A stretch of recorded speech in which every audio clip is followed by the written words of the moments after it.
This podcast may contain disturbing content for some listeners. It's intended for mature audiences. Listener discretion is advised.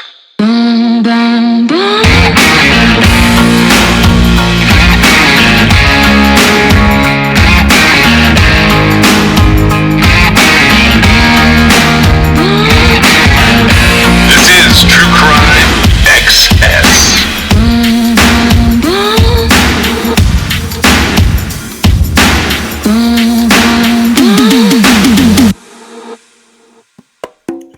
It's something that happened over the holidays. I saw this and I meant to include it earlier, and I sort of forgot about it.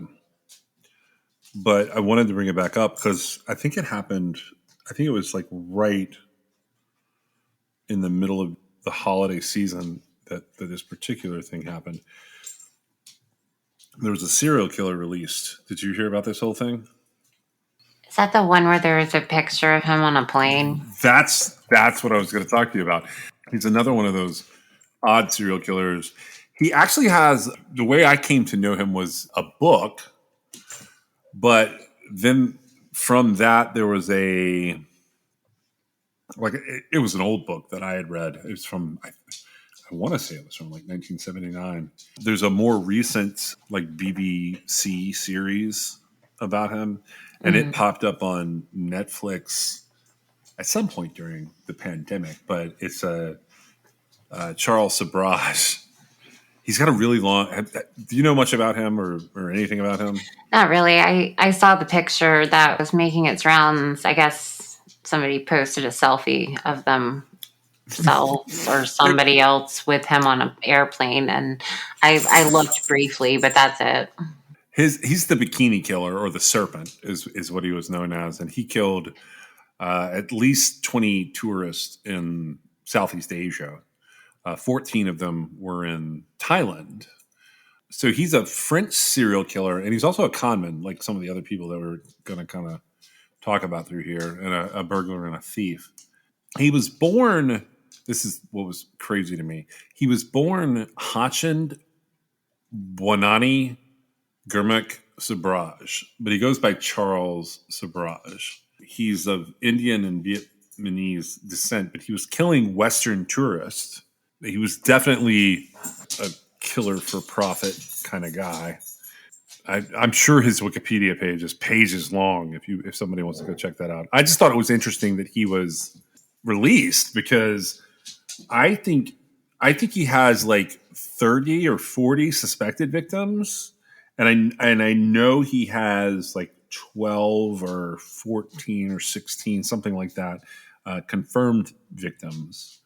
And his story is pretty interesting. The first time I watched the BBC show, I didn't get all the way through it. It was a little much for me. He is definitely not a good dude, and he's out. So he had popped up, and like you said, it was a picture of him. He was like sitting on an airplane, and it wasn't a picture like a selfie. What it was him. He was flying from Kathmandu to France on maybe Christmas Eve, and he's just sitting there. And not even smiling for the picture. He's just sitting there looking pretty creepy, flying along. He's 78 years old, and he had been serving a life sentence. But, you know, the way that people talk about him, the vast majority of his crimes will never be pinned down exactly, is the thought. What country was he in? I know that he murdered in South Asia, but where was he released from, I guess? I think it was Nepal. Okay, yeah, that's what I was thinking, something like that. But there was a Canadian tourist in there, and I don't know her name. I don't know his story, but I think that was his last conviction. And I want to say that conviction was in like 2014, maybe. And it's not very long for murder, huh? Well, I think he got a 20-year sentence, and he ended up being essentially paroled. Now, I know he had a life imprisonment sentence somewhere. You know, he had accomplices. He had it's a sprawling story. Like it's a very, very interesting story. I don't know how he got away with the like the change in sentence, because I thought he had been sentenced to life in India, but as I glanced at the internet about him, because I didn't go in depth on him, I just saw the picture and I was like, wow, how is that guy free? But that happened like back over the holiday season before we even started recording season 4, and I don't know that there's any really good podcast out there about him, but that would probably be a cool one if someone were to dig into what he is alleged to have done, like go beyond like what we know that he did.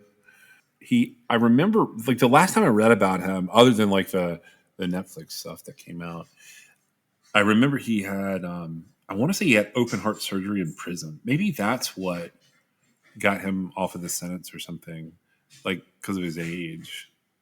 Because he's definitely 78 or 79 years old. I did read that the Supreme Court of Nepal, when they released him, it came with a deportation order. And that was probably on his way out, huh?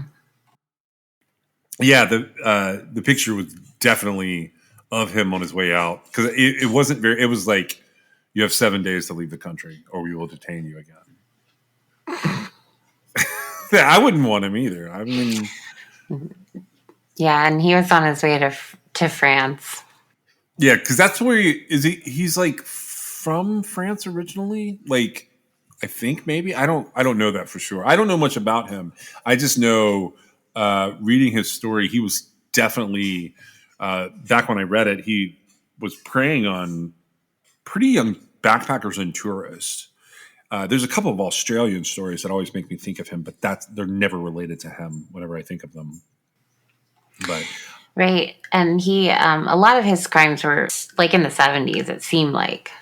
I think so. I think everything I read, because, okay, and I don't know this for sure. I think the book I read about him was either written in 1979 or 1980. So it would have been up to that point of his life, and he was definitely convicted of some stuff by then. I keep talking about this one classified ads guy, and I was going to derail it again today with this serpent guy. You got anything else on the serpent?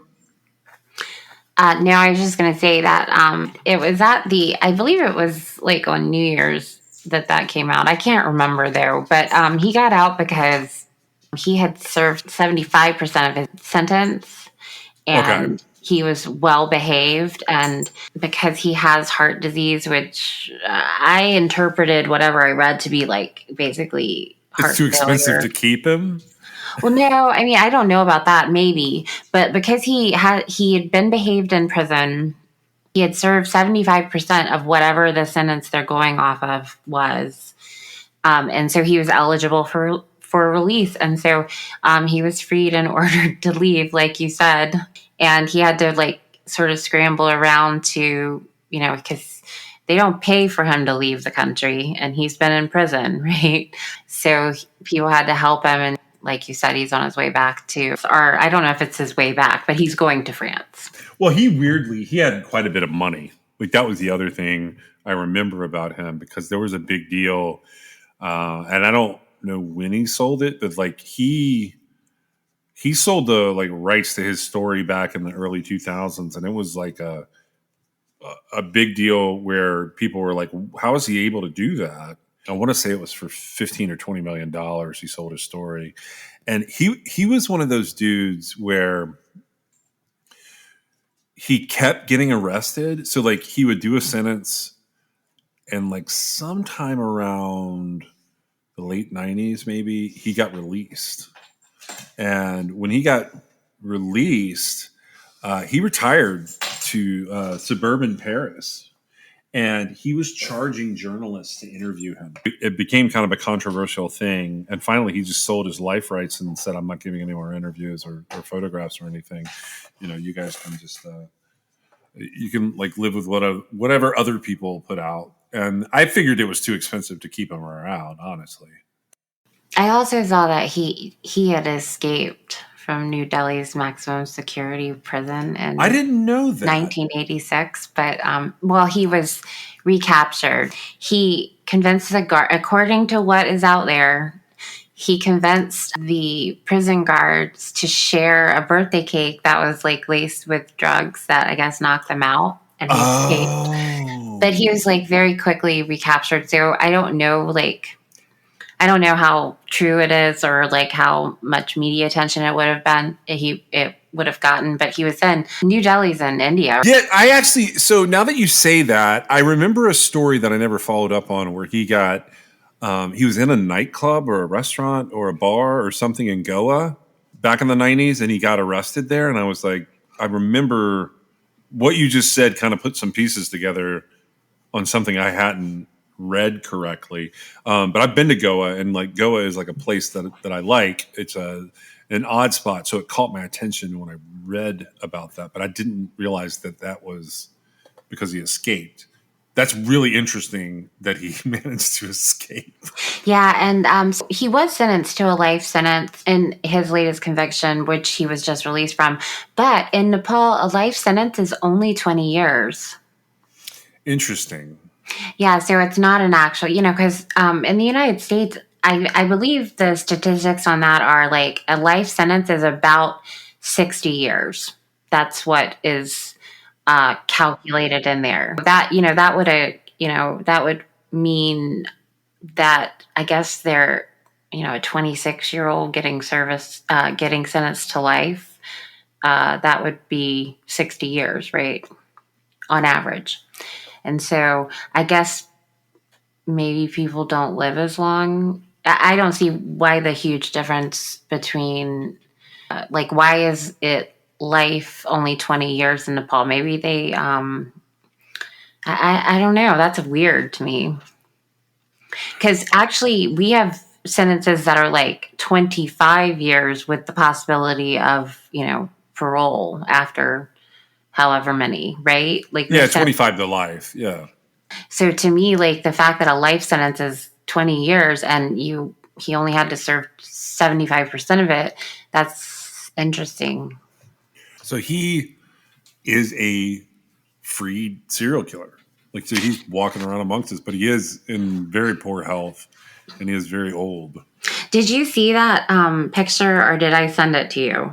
Because so when I saw it, the very first thing I wanted to know was, like, well, is he supposed to be on a plane? Like, and of course we had just done like all the fugitive things, right?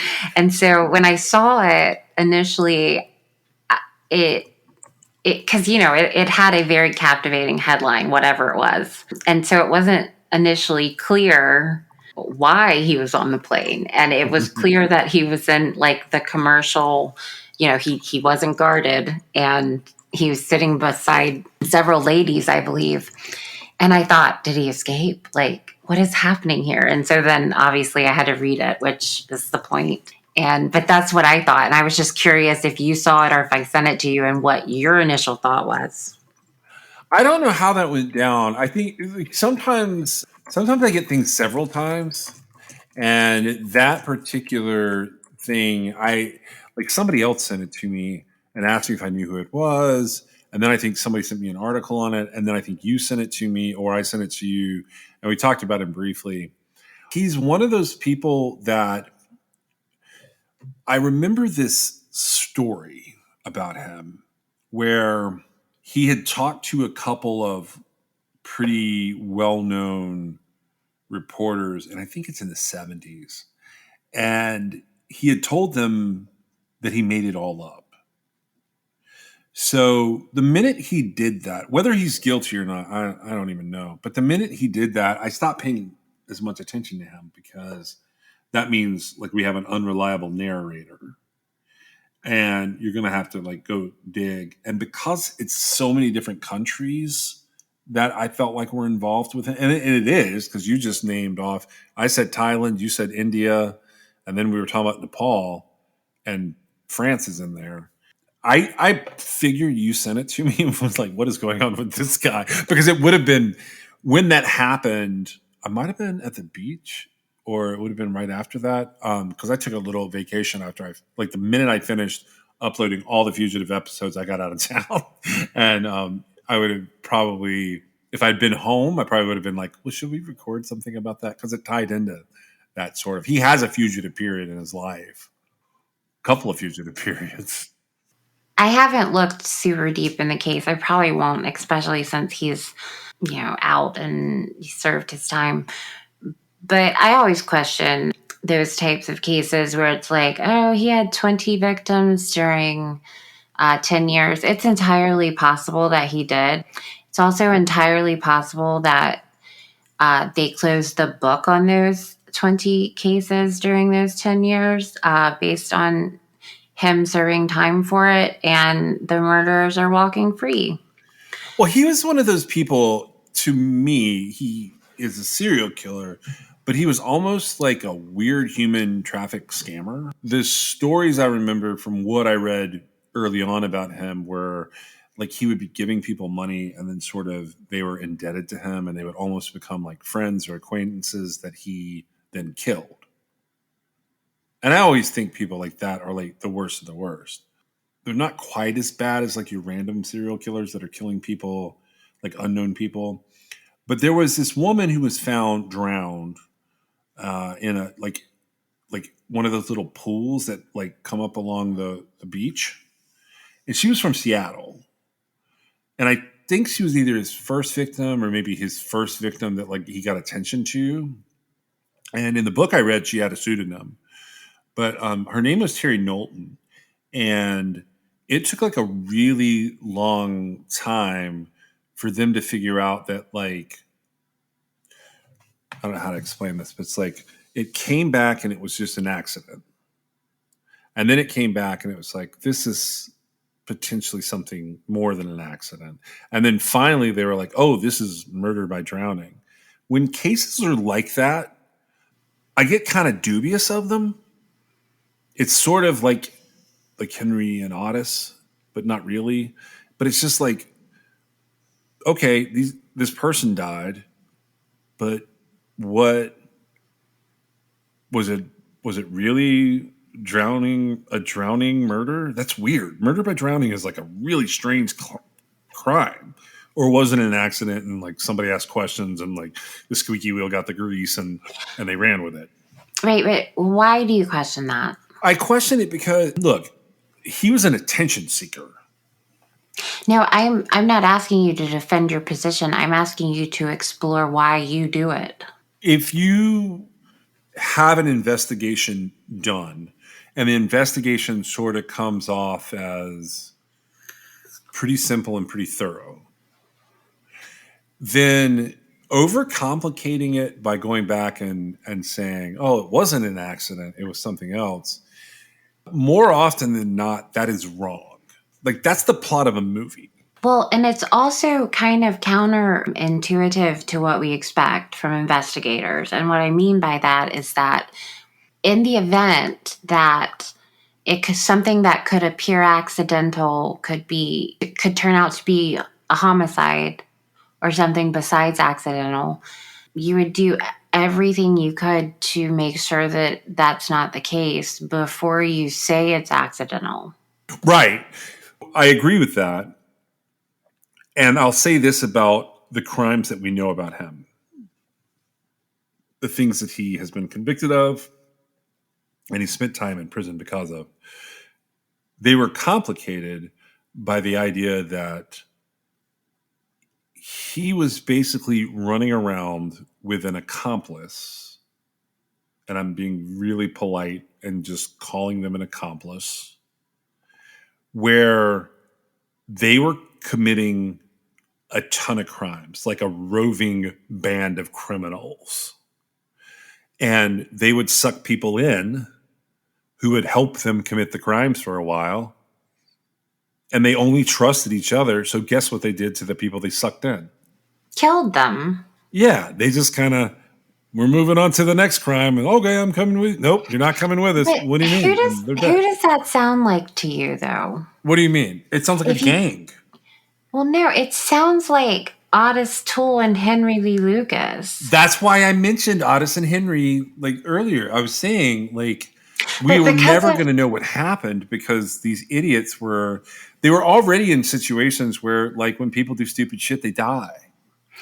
Well, I know. And so I haven't looked far enough in to be like, this guy's a complete joke. And I wouldn't want to say that I can say uh, with a whole lot of confidence the fact that anyone would consider Henry Lee Lucas or Otis Toole a serial killer or a murderer in any capacity is a joke. When I hear someone say that, I just think to myself, well, there's so much more to that story. And, people buy into the narrative, especially people who don't look into crimes, right? I mean, Right. that's what's out there. So this guy, I immediately think when I see this type of thing, especially the time period we're talking about, it immediately makes me think of that. Well, so he was okay. Here is my problem with the drowning by murder. You asked me about that, and I want to address that for a second. The drowning by murder thing got confusing for me because along the course of his, sprawling story, there would then be strangulations. There were people that were burned to death. There were people that were poisoned. There were overdoses. So many drugs were being passed around, which I'm not saying that it's people's fault if they take drugs and someone poisons them.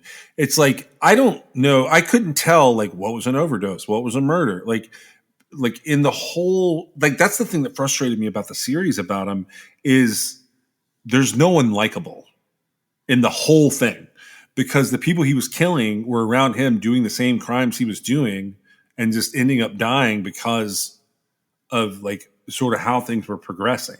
But I'm always dubious when somebody says, okay, and this is not specifically Charles, but any killer like this, where they're stabbing someone, they're shooting someone, they're poisoning someone, they're drowning someone, they're burning someone.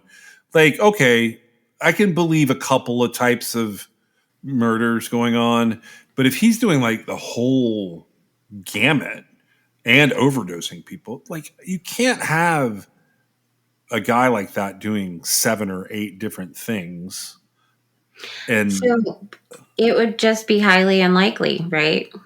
I think it is. And like, I've never looked into him to be like one of those cases I tried to completely debunk, but he is such an attention seeker. Like he spent so much time between basically 1978 and about 2005. He was constantly looking for attention. And the only reason he kind of stopped in 2005 was like he started like getting into women again, which like he was like trying to have relationships with women. I think he realized like, oh man, I'm getting old. Because if he's 78 now and we go back in time, he's in his 60s, like, and he hadn't really had partners because he'd been going to prison all this different time, all the different places in time. He started trying to like find women, and that became his new scam and how he got his attention.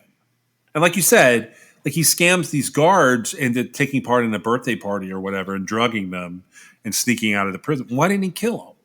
Well, I don't know. And, you say that he was attention seeking, and I wonder if the attention wasn't seeking him.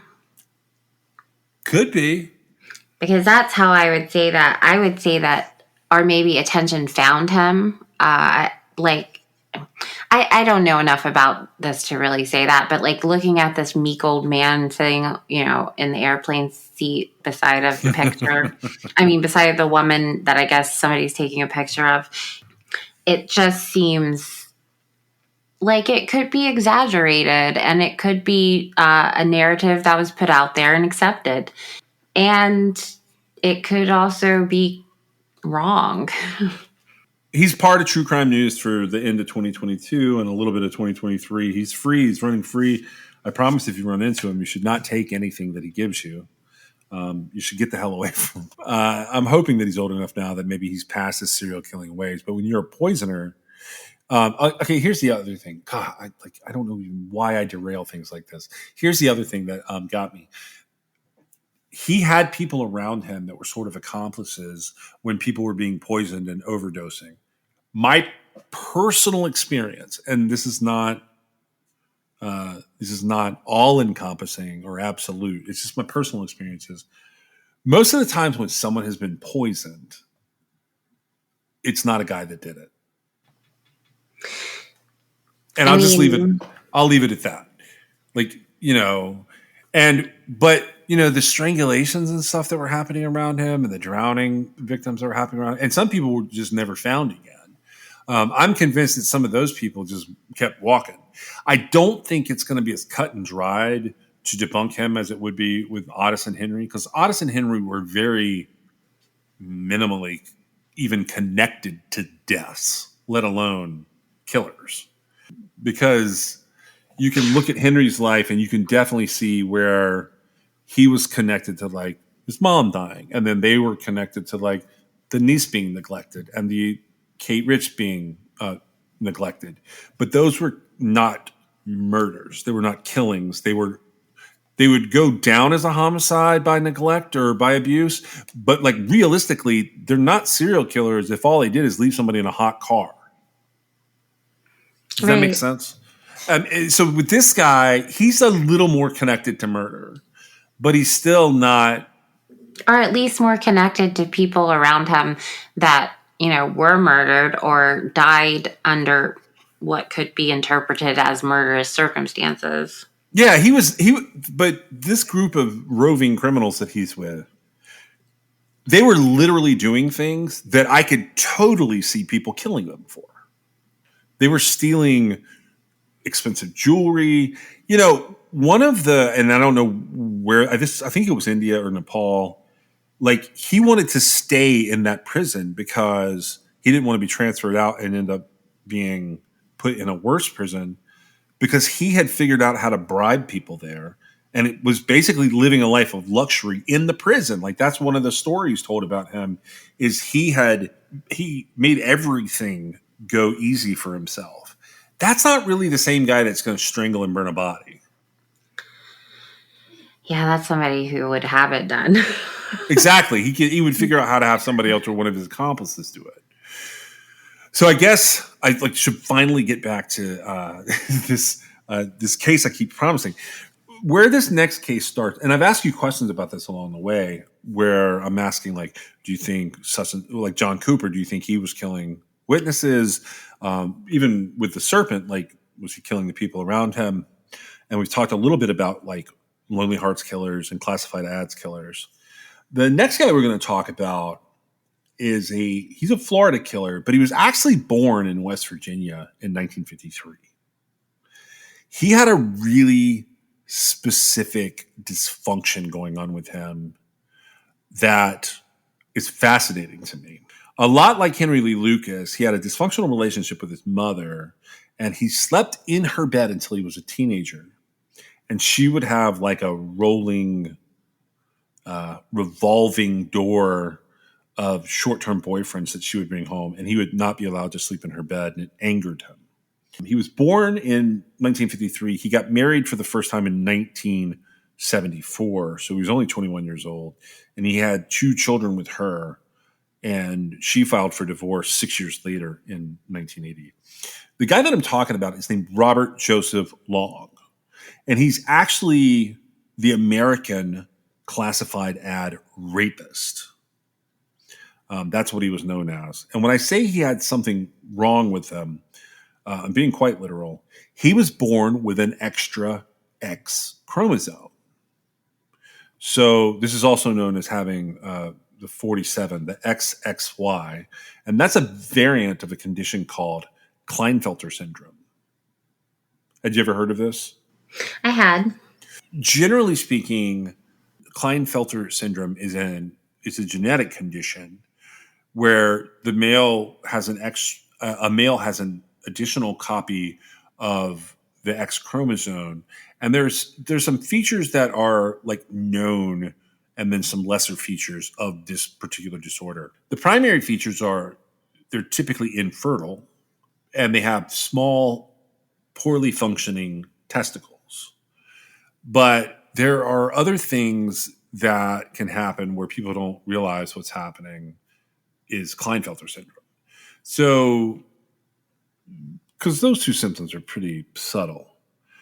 I think infertility would be not so subtle. Like you don't necessarily know you're infertile until you don't have children. And because this guy had children, you know what I'm saying? Well, I mean, we don't know that they're his children, but he was married and the woman gave birth. Sure. But so there are some obvious symptoms, like you can have weaker muscles. Sometimes people with Klinefelter syndrome are very tall, but they have very poor motor coordination.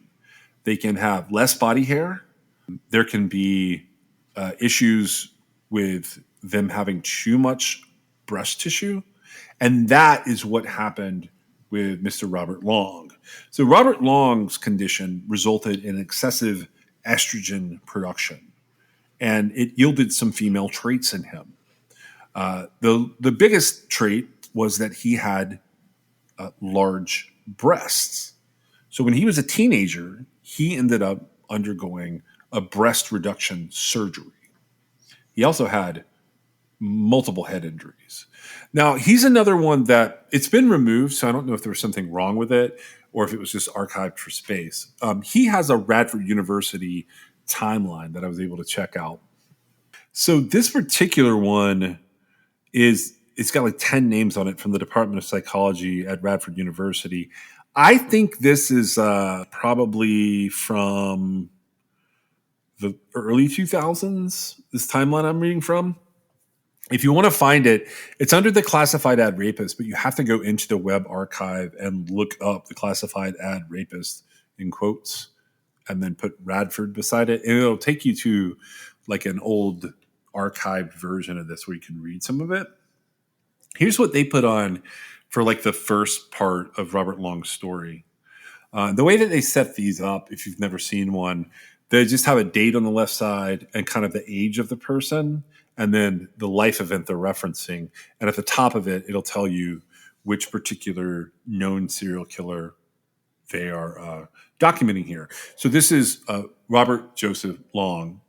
As I said before, he was born with a genetic disorder in Canova, West Virginia. His parents were Joe and Luella Long.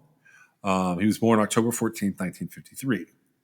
So at the age of 2 in 1955, his parents divorced, and he ends up moving to Miami, Florida with his mom.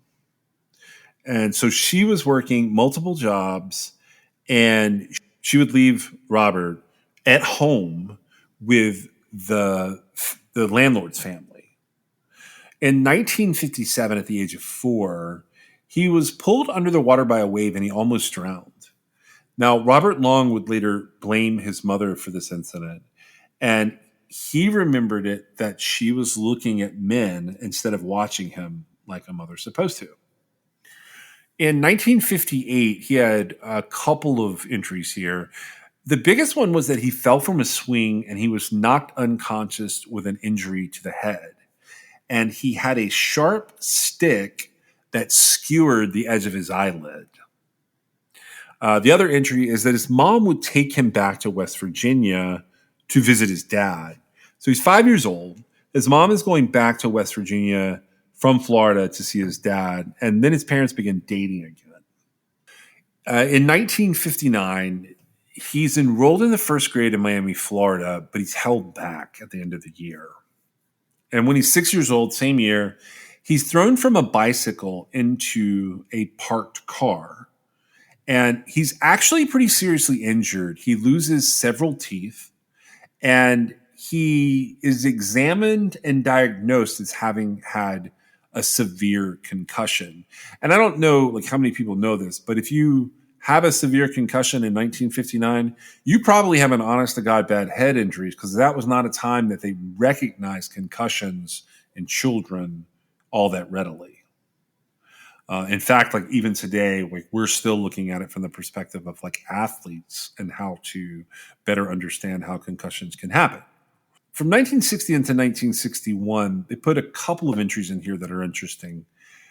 So the first entry is he starts over the first grade in Miami.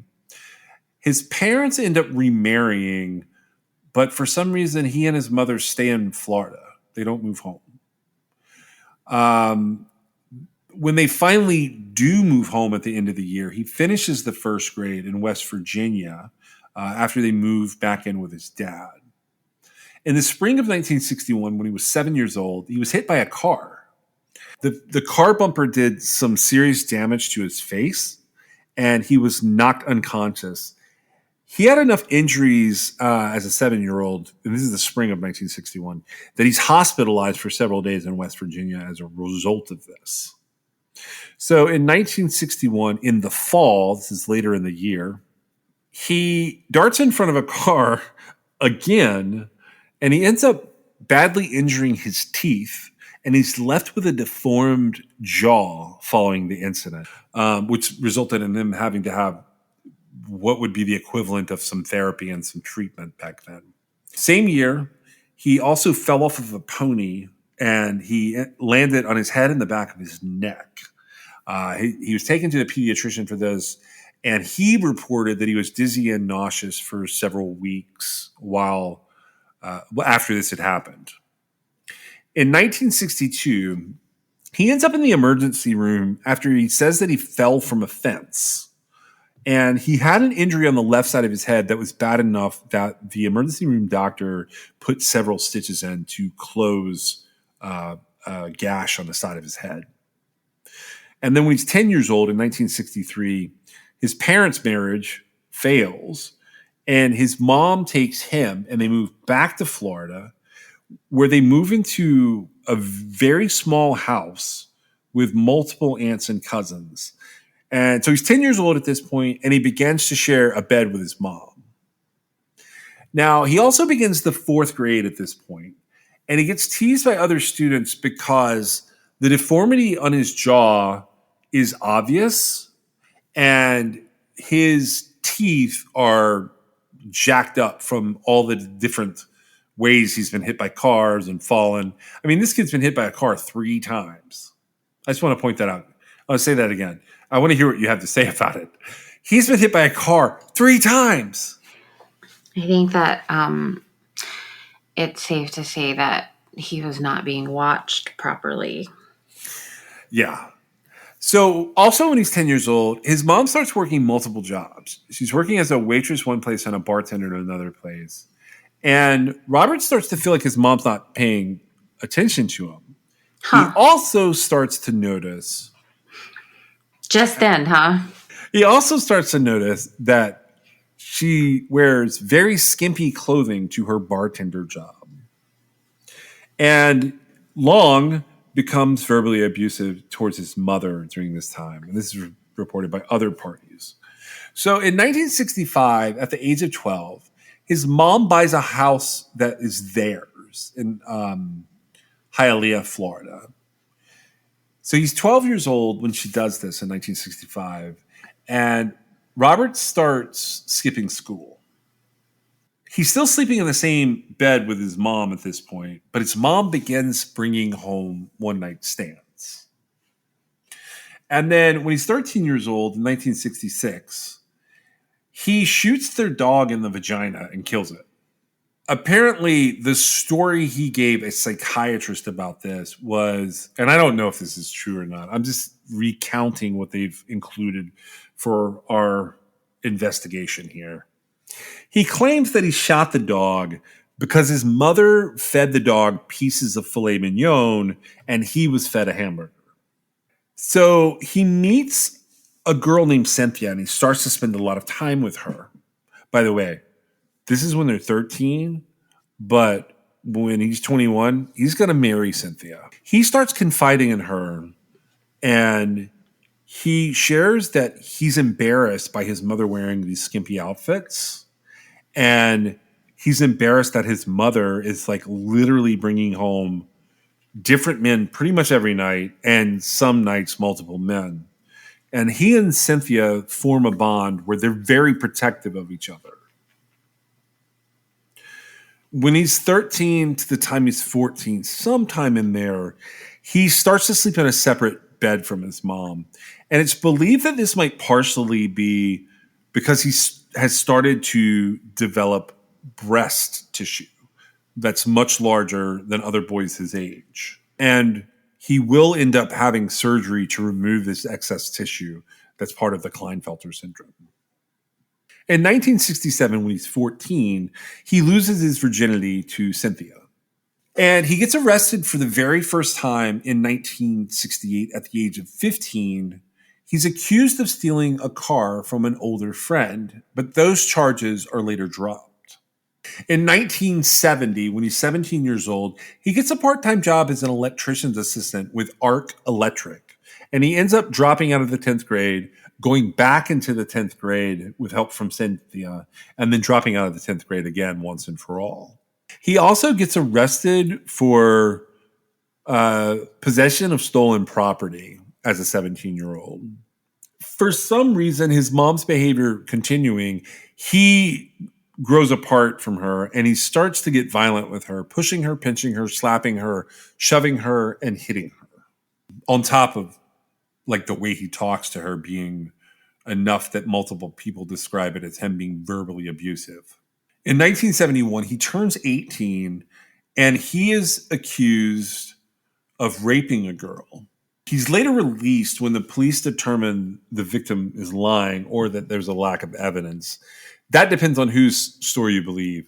He tells people, Robert Long tells people that she was lying and the police found out she was lying. The police say they were unable to corroborate parts of both of their stories, and the end result was they didn't have a case strong enough to prosecute an 18-year-old for raping someone. Shortly after that, he re-enrolls in the 10th grade. Basically, he's trying to get his high school diploma, but it's not long before he's expelled from the 10th grade as an 18-year-old. In 1972, when he's 19, he earns his GED when he enrolls in the Army trying to be an electrician's assistant. He ends up going to basic and then he's stationed at Homestead Air Force Base near Miami. One of the first and most interesting records that's recorded about him is in 1972. He gets 7 motor vehicle violations or infractions in a single day. In January of 1974, he and Cynthia, they get married at the chapel at Homestead Air Force Base. So this is pretty run-of-the-mill stuff, but like he's not, like there's something wrong with him. And I think people could tell early on. Just from what I've read so far, you can tell something's going on, right? Well, I can, yeah. I feel like everybody would. You have to keep in mind, though, this is all like in a little spreadsheet for us. And sometimes things don't come together that easily spread out over time in someone's memory, right? Right. So you don't see it all like together like we're seeing it here. And so it may not have always been so readily apparent. The most interesting thing that we've talked about so far as these recollections, though, he has this he has an issue with his mother dressing the way she does it when I think you said he was 13 and he starts his relationship with Cynthia. And I found that really interesting because I don't know I've never thought about like the way my parents dressed in any way at all. I would be interested to know like why he was thinking that. It must have just been like an extreme way she was dressing maybe. But so he's seeing like this sort of right from wrong angle because I assume he thought the way she was dressing was wrong, right? Inappropriate or like, do you think it's more jealousy or more like it's immoral? I don't know. I can't put myself in that position because if it's immoral, that's interesting because that becomes a whole nother thing like later on. But did you ever think when you're reading over like all the times he was hit by a car and all the times he was falling off of stuff and like suffering what at least here look like serious head injuries, right? Do you think that he possibly was trying to commit suicide? I did think that because so it starts to this point in his life. He's had 3 incidents with cars, and I'm saying it that way because he runs into essentially a one parked car and hits another parked car on his bicycle when he's very young. I think he's around 6 years old. And then he has 2 other incidents where he's like in a year in 1961, he's hit by a car twice. So the first time, I don't have a lot of information on it, but the second one, he ran in front of the car. Well, And I couldn't. So I'll take what you're saying there, and I'll qualify it with this. He's either trying to hurt himself, or he's trying to make his mom pay attention. well, yeah, and that could be definitely. I guess I was thinking to myself, because, when you're young and you're developing your morals, they come from all kinds of places as far as your environment goes. And so when he was noticing that his mother was dressing inappropriately, and so that would be like a moral thing if that's what it is, right? It could be jealousy, like he didn't want other people to see her. But then if it was a morals thing, I'm like, well, he wasn't trying to commit suicide then. But I guess it could be a difference in age. And I actually, there's a whole discussion that we're not going to have because it's just not, it is relevant, but we're not going to have the discussion that, how old does a child have to be before they have the capacity to actually try to kill themselves, right? Well, he's definitely 6 and 7 when this is happening. That's why I lean more too towards young. Yeah, he's trying to get her attention. And so, right. Or if it's not that, which I think you're probably right. He could just be oblivious. Which is why children need to be watched, right? I mean, I agree with you. I had looked at when we started putting him on the list for this year, I read an awful lot about what was going on with him. And one of the things I was most interested in was the Klinefelter syndrome part. I was interested in that for a number of reasons where I wanted to know, it is genetic, but it's not inherited. There were and it's listed that maternal age is a risk factor. So women over a certain age, their risk, I think it quadruples maybe. I think it's women at 40 versus women at 20 are 4 times more likely to have a child with Klinefelter syndrome if they're leaning that direction anyways. And I wanted to know, and I've read through this, I don't have it nailed yet. I can tell you that the likely answer is it doesn't affect any of the stuff that we're going to be talking about. But I wanted to know if that was what caused him to act the way that he did towards his mother. And I also wonder, when somebody has a syndrome that's that serious and that obvious, that is documented, when did he find out about it? When did he know? I know he knew by 14 when he has surgery to get rid of the tissue. He knows something's going on, right? Well, yeah, and that crossed my mind too, because I actually looked up. I was like, when was this discovered? Because I was like, how do they know that back then? And you said, it is genetic, but it's not inherited. So basically it means you could spontaneously have it without any family history. And the genetic part of it is just where it's recognized in the DNA code. Every single person that has this syndrome has that extra X chromosome, right? Yeah. That's how it's identified. And it's old enough that it was probably, I can't remember, I believe it was in the 40s or 50s that Dr. Klinefelter. Dr. Klinefelter discovered the Klinefelter syndrome. And so I would imagine he had to have known about it, I would guess around puberty. Yeah, I would say the same thing. So you're right. It was discovered in 1942, or it's discovered in work, and it was described in 1942. Harry Klinefelter, Fuller Albright, and E.C. Reifenstein were working on it. The general gist of this is, and this is another thing that would derail stuff if I go too far, so I'm just going to make this comment, and then I'll sort of move on from this. In 1959, Patricia Jacobs and John Anderson Strong further clarified some of the elements of Klinefelter syndrome. And when they did that, it was in the news quite a bit. So here's my thinking. This guy was born in 1953. They start talking about it in 1959. He has a couple of the symptoms. He becomes one of the, and I think this happens with a lot of different disorders.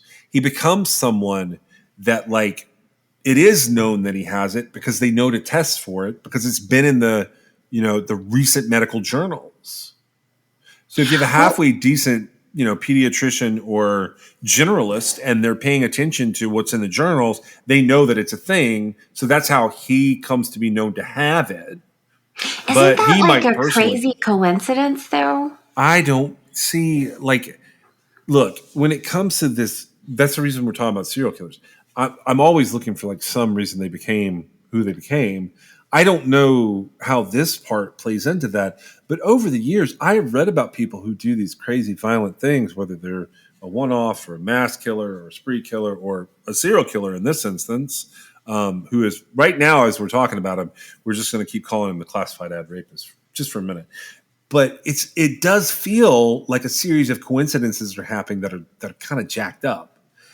But this is a testable syndrome. Do you see what I'm saying? Like, there's a way to test that he has that extra chromosome. Well, I assume so. I know so. Like, I did the work on it. No, I know that, like, it's a tangible difference. The thing is, I don't know that they're testing chromosomes. Then I don't know. I don't think they were. That's why I'm asking. So I wondered, like, is he mad because he's different? Like, is something inside of him mad at his mother as that's happening? Is he mad because his parents are divorced? Getting accused of rape at 18 when you later become a rapist it's like one of those hindsight red flags. Yeah, it is. Well, no, see, here's the thing, though. You say it's a hindsight red flag. I say it's a self-fulfilling prophecy. What, they accused him of being a rapist, so he said, fuck it, I'm going to be a rapist? Well, yeah, basically. Well, okay, so this is just part one of Mr. Robert Long. And I've got just a couple more items I want to talk to you about today, and then we're going to come back and talk more about him. I just want to get to the point where he crosses that line into becoming a self-fulfilling prophecy. And there's a real important event that happens that this is sort of, these couple of things this is how we're going to end this episode. 1974 is a shit show in Robert Long's life. If we had to go with his history so far, what could I possibly be talking about that could happen to him that would be terrible? You mean that hasn't already happened? Like a no, new like thing? what if we were repeating something? What would the thing that we repeated at this point in his life that would be terrible? Well, if he kept running out in front of cars. Not exactly, but close. I mean, but that would be terrible. Okay, this is where it goes nuts. In February of 1974, he's riding a motorcycle. And by the way, if you have ever been hit by one car or run into one car, I don't know that a motorcycle should be your preferred method of travel. But he is in, the Army, and he's working on this Air Force base. And I don't know if they mean he's in the Army or he's in the military, by the way. I didn't clarify that because I saw some stuff that made me go, I think that's Air Force. I didn't go much further with this part of it. I will try and clarify that. If he has military records, I'll try and get them. This is the incident that made me really interested in Robert Long. He is very seriously injured when his motorcycle collides with a moving car. How that happened, I don't know what to tell you. So he's married in January of 1974. And then in February of 1974, he's 21 years old when this happens. He spends multiple months in the hospital. He has a serious head injury. He has multiple injuries to his shoulders. And he has damage to his leg to the point that doctors can't decide initially if they want to cut it off or not. So they're considering amputating his leg. But here's the note that made me go, huh? While he's in the hospital, his sex drive increases to the point that it's commented on by multiple people. It's speculated to be a result of him having had this accident. Every time Cynthia comes into the hospital, they are having sex in his hospital room. And the hospital nurses observe that he is masturbating between 5 and 10 times a day. So, what did you think about that? That is fucking crazy. Well, you know what I thought about it? Go ahead. I thought about, like, well, where was that record stored? Like, What do you mean? Is that somebody's account of it? Like how they They get that? They interview the hospital nurses that tended to him during that time, and his wife is alive when he becomes noteworthy. So they interview all of these people, and it's in his patient's chart. Well, and I mean that's what I'm just saying it's such an odd detail to bring up, right? Yeah, I mean, so this happens in February. He has sprawling hospital records that go all the way to August. There's like some defined paperwork to go through there. Is it bullshit? Is it something? I had this, so it could be that like he like is doing something in the room, and every time they ask him what he's doing, he says he's masturbating. It could be that they like some nurse like just wonders what's wrong with him, and she legitimately like spends a couple days watching to see like what kind of behavior he's got going on to see if there's something else wrong with him. Or, and this is the thought I had, maybe it's just been 7 years since he's been in the hospital. Because remember, he goes in to have a surgery to remove breast tissue, which, while not that serious, it's not a lightweight procedure to have like a what are they called? Mastectomy? Would it be like a gynecostomy or a mastectomy or something? Where I don't know. I'm not familiar with it. Removing breast tissue would be like a mastectomy, yeah. But it would be serious, right? Like in the 50s, Yes. you would have to stay there for a couple of days. In the 60s, It would be, well, I don't know. I mean, yeah, I would assume at least overnight, probably more than that. But, I assume for a guy, it would be a big deal. Yeah. So this is what I wondered. Okay. And I'm speculating here as we move forward with what's happening with Mr. Robert. What if it was the hospital stay itself, and he's hearkening back to a time when he was 13 years old, and he is remembering like the times with his mom and going to the hospital, and that's just the onset of puberty. So that's when he sets like imprints on his brain, different memories about like what he likes in the world, what makes him feel warm and fuzzy and good, and what turns him on or whatever.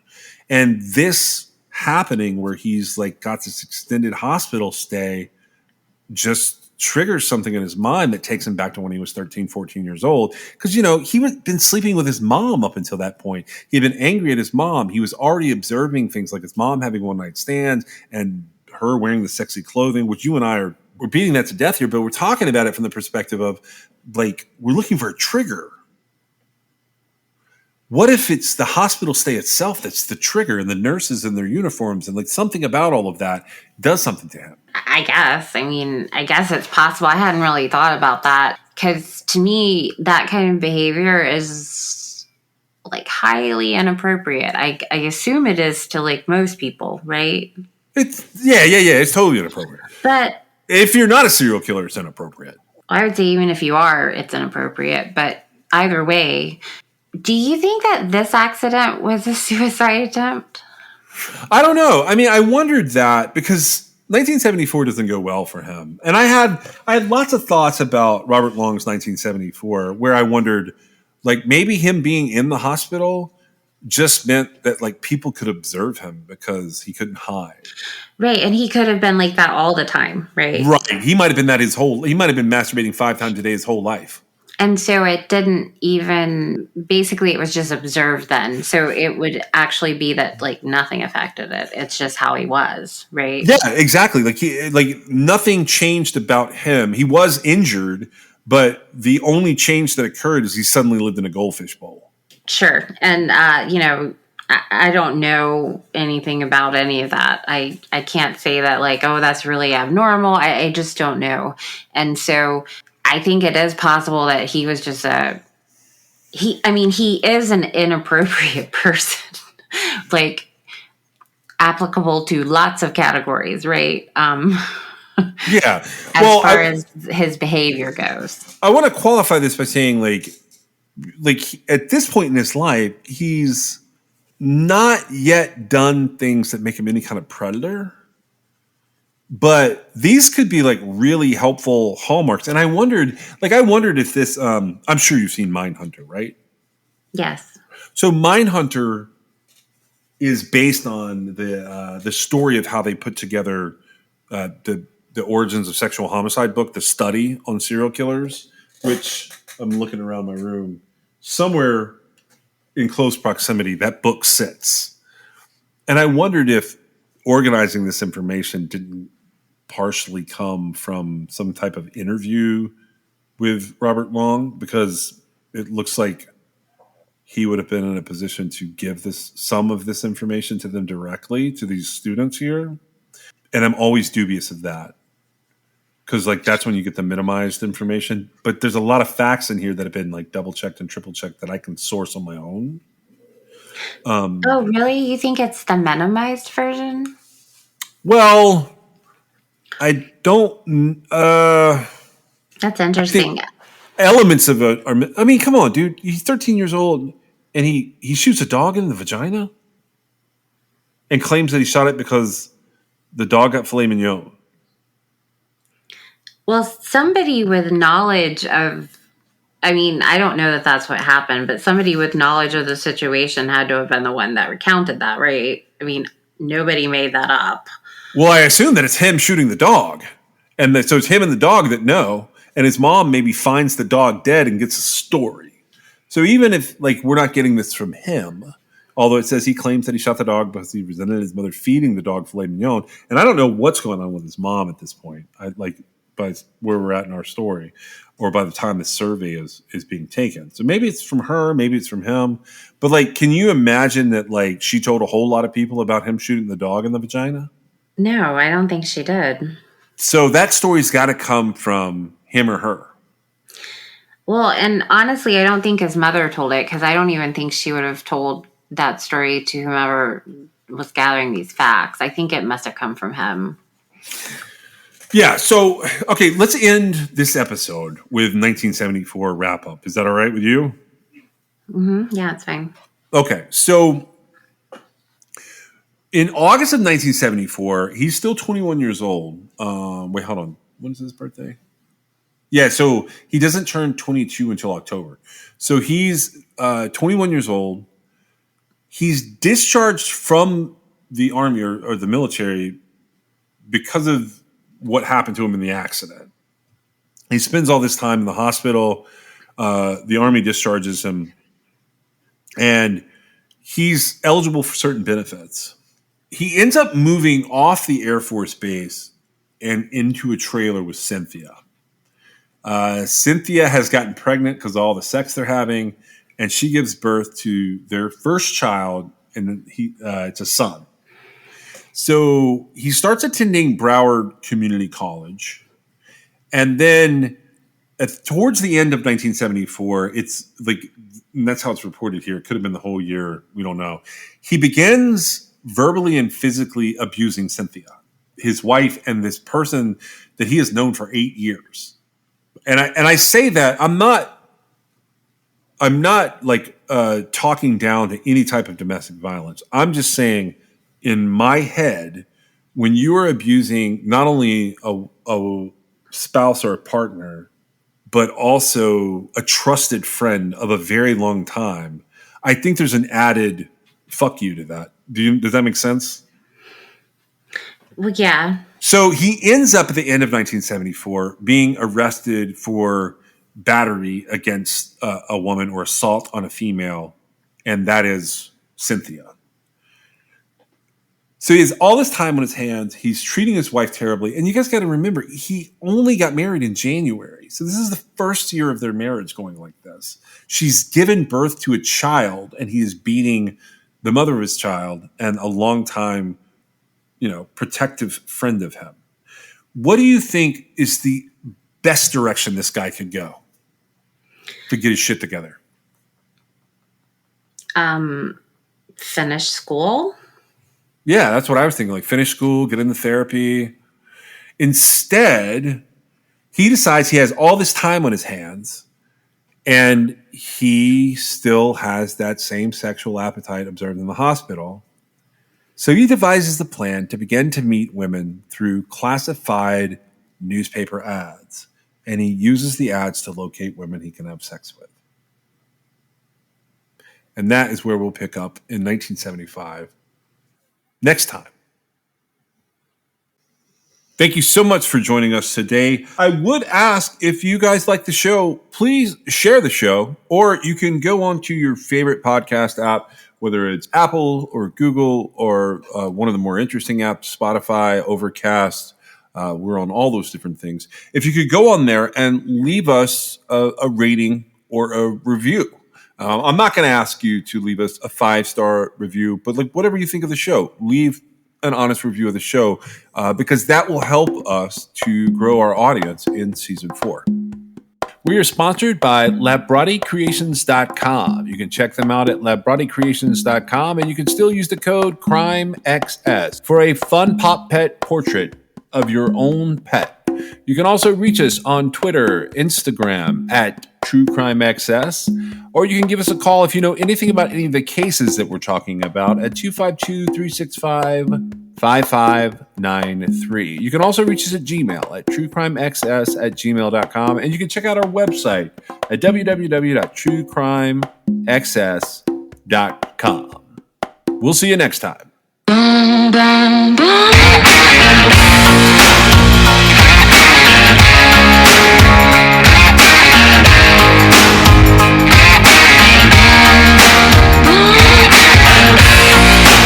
This is Crime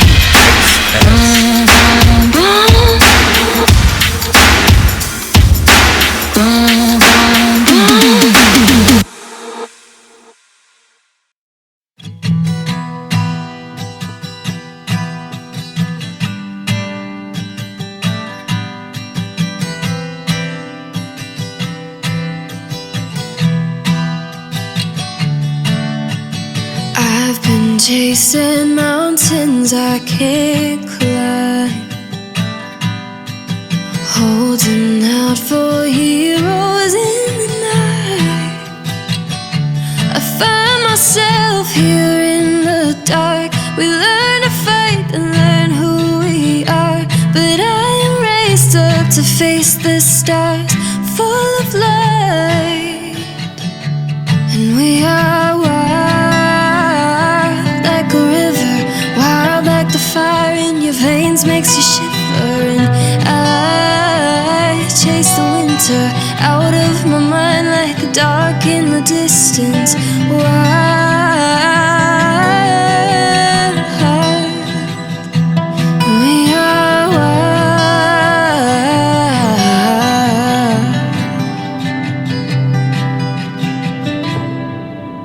Standing at the edge of a great sea, sometimes it takes all you got to believe that you are whole here in the dark.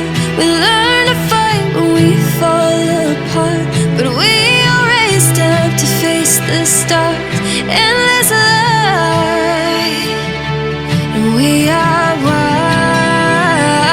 like a river, wild like the fire in your veins makes you shiver.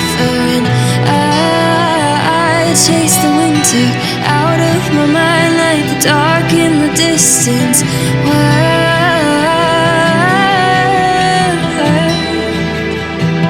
we are wild.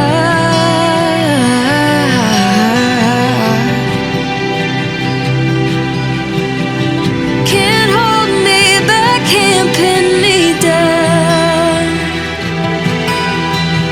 can't stop the truth from ringing out. Light up the dark